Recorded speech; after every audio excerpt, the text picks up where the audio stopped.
بے حد دھیمی آواز اور بے ربط ہوتی سانسوں کے ساتھ وہ جو بول رہی تھی وہ ہرگز بے ربط نہیں تھا۔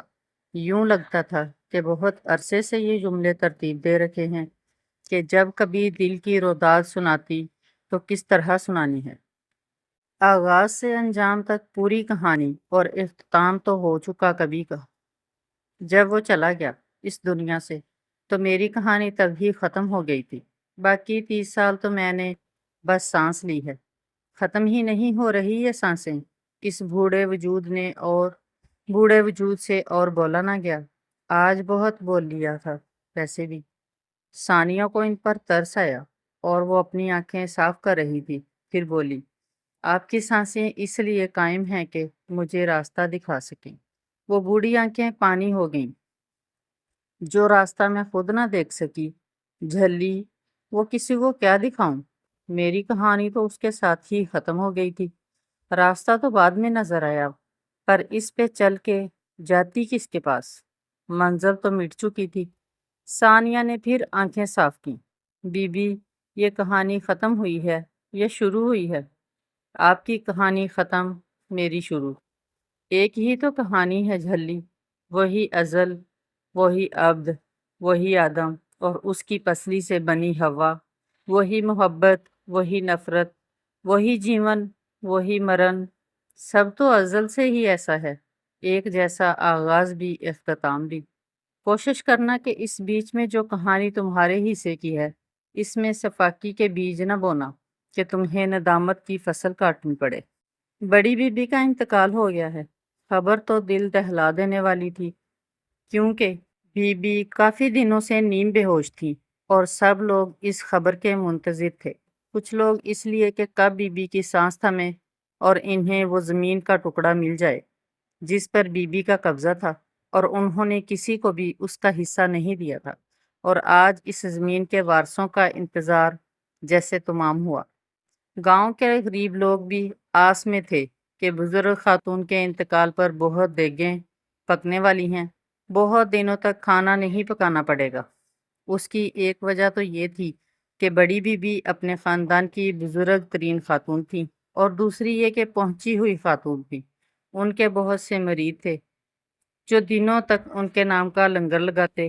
کچھ ایسے لوگ بھی تھے جن کو واقعی بی بی کے جانے کا دکھ تھا، اور ان میں بی بی کے بڑے بھتیجے اخلاق شاہ بھی تھے۔ وہی ان کے اصلی وارث تھے، پر انہیں اس زمین سے کوئی غرض نہیں تھی۔ وہ خود 80 کے پیٹے میں تھے۔ اس عمر میں زمین جائیداد سے لگاؤ کسے ہوا کرتا ہے؟ بس بندے کو اپنی گزری عمر کی کوتاہیاں یاد رہتی ہیں یا پھر آخرت کی یاد آتی ہے۔ ایسی ہی کسی سوچ نے بی بی نورہ کو لرزنے پر مجبور کر دیا۔ ان کے لرزتے وجود کو ان کی بھتیجیاں تھامے رکھتی تھیں۔ بی بی نورہ کے لرزنے میں تیزی آ گئی کہ اب تو بس کوئی ایسا دم کرے، کوئی ایسا تعویذ لکھ دے کہ روح آزادی پا جائے، کوئی ایسا حل ہو جو اس آب حیات کا توڑ کر دے جو میں نے پی رکھا ہے۔ بی بی نورہ کی سانس اکھڑنے لگی۔ بھتیجیاں گھبرا گئیں کہ ابھی تو ایک پھپھو کی میت پڑی ہے۔ وہ اس نحیف و نزار وجود کو کمرے میں لے گئیں اور چارپائی پر لٹایا۔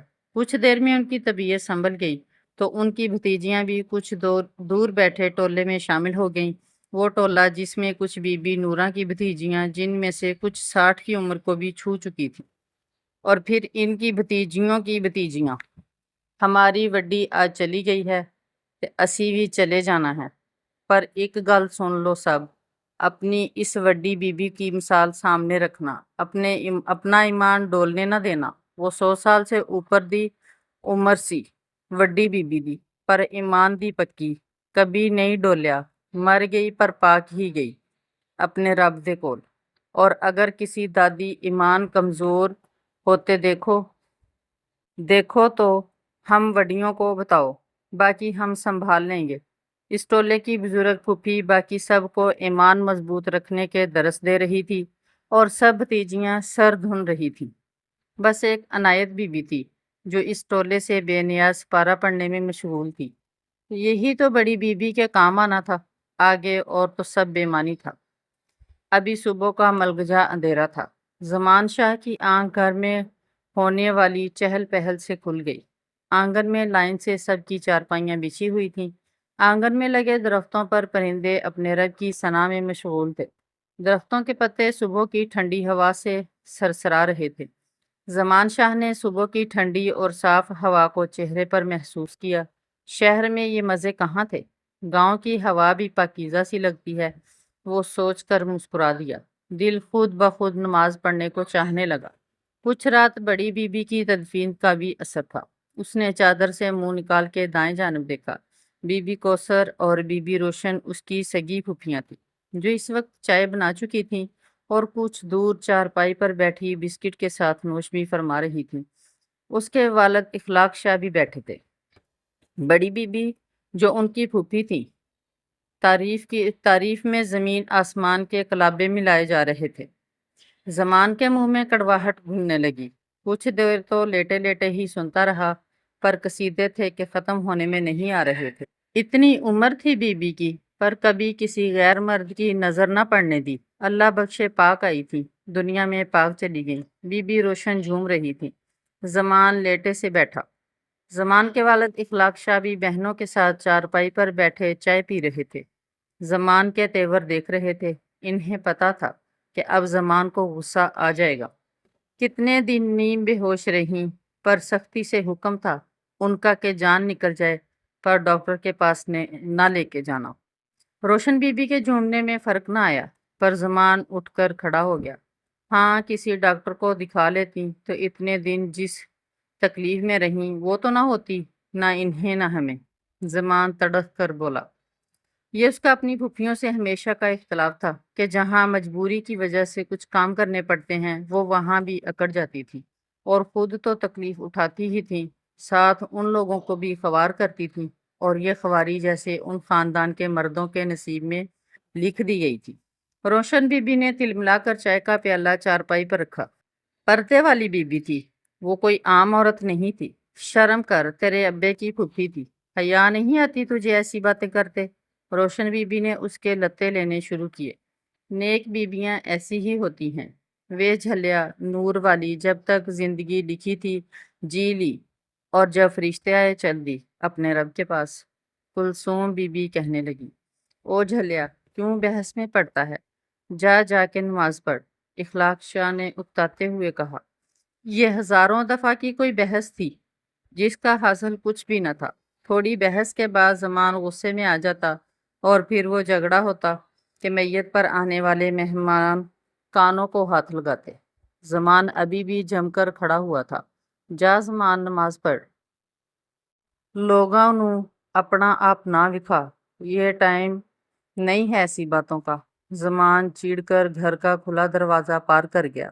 سوئم ہو چکا تھا۔ کافی لوگ جو شہر سے آئے تھے وہ جا چکے تھے۔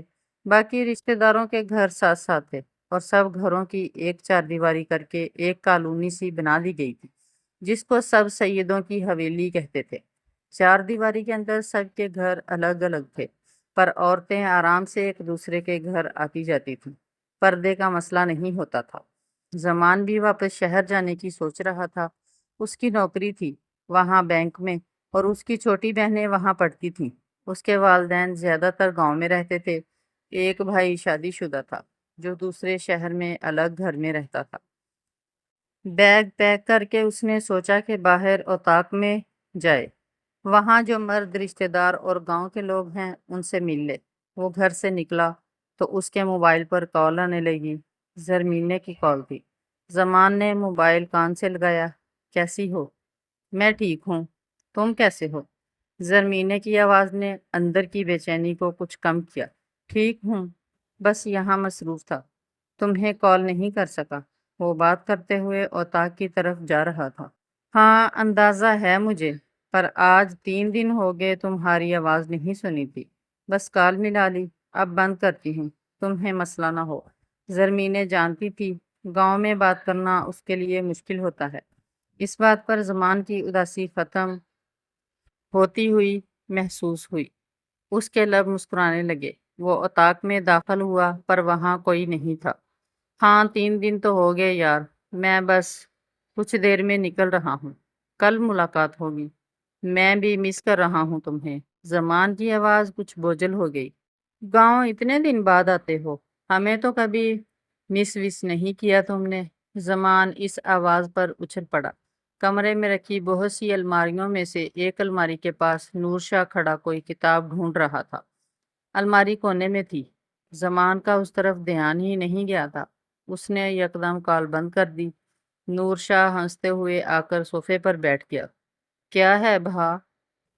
ڈرا دیا۔ زمان نے ناراضی سے اپنے کزن کو دیکھا۔ وہ اخلاق شاہ کے چچا زاد بھائی کا بیٹا تھا۔ ہا ہا ہا ہا، ڈرنے والے کام کرتے کیوں ہوں شہزادے؟